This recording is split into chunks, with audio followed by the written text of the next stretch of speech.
They made us laugh. They made our childhoods unforgettable. But behind the colorful sets, the quirky characters, and the loud studio laughter was a silence. A silence filled with secrets. And for some child stars, it was deafening. This is not just about fame, or fortune, or falling from grace. This is about what happens when children are handed over to a machine built for profit, then discarded when the cameras stop rolling. Welcome to the dark world of Nickelodeon, and what really happened to the kids who made it magical. Before we go deeper, take a second to subscribe.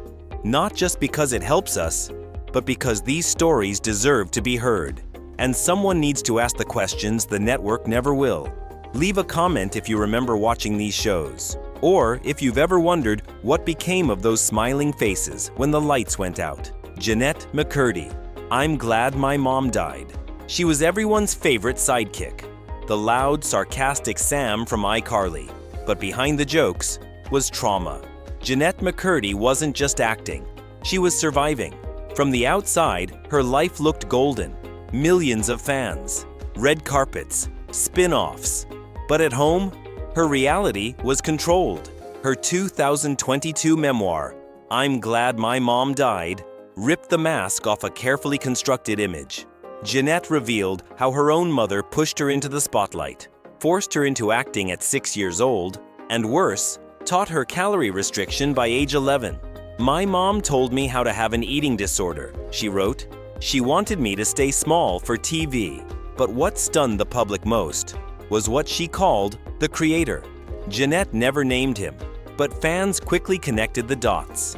A powerful figure behind Nickelodeon's biggest hits, known for his eccentric behavior and the eerie amount of control he had over young stars. She alleged he gave her alcohol when she was underage, rubbed her shoulders inappropriately during fittings, and made her feel like her career, her life, depended on his approval.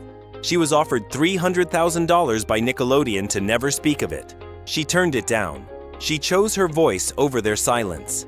But Jeanette was not alone. Amanda Bynes, the price of fame. She was the golden girl of Nickelodeon, the sketch comedy prodigy, a young Robin Williams trapped in a teenage body. Amanda Bynes lit up every screen she touched. From All That to The Amanda Show, her comedic timing was razor sharp. But behind the laughter, a storm was building. As she transitioned into adult fame, cracks began to show. By the time she was in her mid-20s, Amanda had been diagnosed with bipolar disorder and schizophrenia. She vanished from the spotlight, only to reappear in headlines that made her unrecognizable. But ask yourself, why? Why do so many child stars fall apart? Amanda herself hinted at the pressure, the scrutiny, the inability to be normal. In a now-deleted tweet from 2018, she alleged she had been traumatized during her time at Nickelodeon. No elaboration, just that word, traumatized. There were rumors of inappropriate behavior on set, of adult jokes masked as children's humor, of exploitation under the guise of comedy, but nothing was ever confirmed. Because by then, Amanda had disappeared into a fog of mental illness and silence. A silence eerily familiar in this world. Drake Bell. From idol to inmate. He was the smooth-talking, guitar-playing heartthrob of Drake and Josh. But behind the charm was something darker. In 2021, Drake Bell was arrested and later pleaded guilty to charges related to endangering a minor. The victim, a 15-year-old girl, accused him of grooming her for years, starting when she was just 12. The news shocked fans. But for some insiders, it was no surprise. Drake had reportedly maintained contact with underage fans through social media for years. Screenshots circulated, allegations mounted, and the sweet, goofy image he'd built on screen crumbled overnight. After his sentencing, Drake fled to Mexico. He rebranded as a Spanish-speaking pop artist and left his past behind, or tried to. In a haunting twist, the girl he was accused of grooming had been a fan from the Nickelodeon days.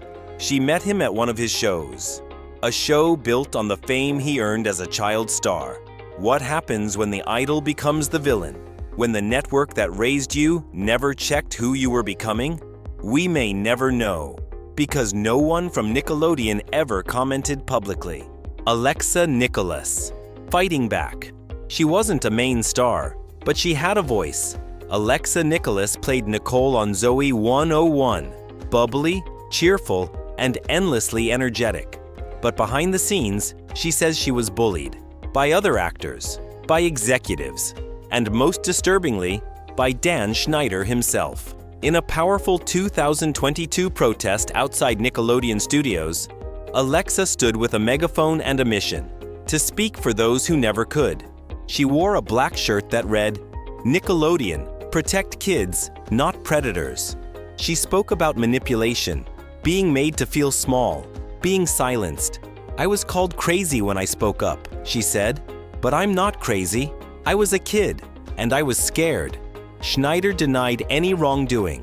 Nickelodeon quietly distanced itself, and Alexa kept marching. Because for her, it was no longer about fame. It was about justice, and maybe redemption.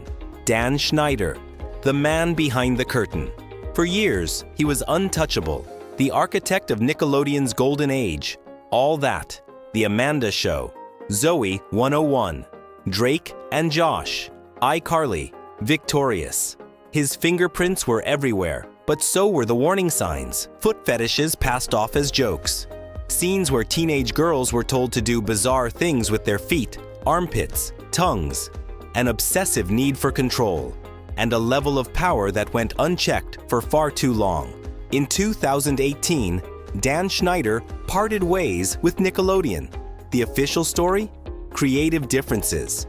Unofficially, there were whispers, lawsuits, payouts. In 2021, the New York Times released a documentary titled Quiet on Set. It dove deep into the culture of abuse that allegedly thrived under Schneider's reign. He denied the most serious allegations. But to this day, he's never had to face trial. Just silence. Just shadows. The price of innocence. So what really happened to the child stars of Nickelodeon? They were plucked from obscurity, polished, paraded, and then left to crumble. Some survived. Some are still healing. Others were never heard from again. This isn't about cancel culture. It's about the cost of entertainment. What happens when the people we trust to make children laugh fail to protect them when the cameras stop rolling?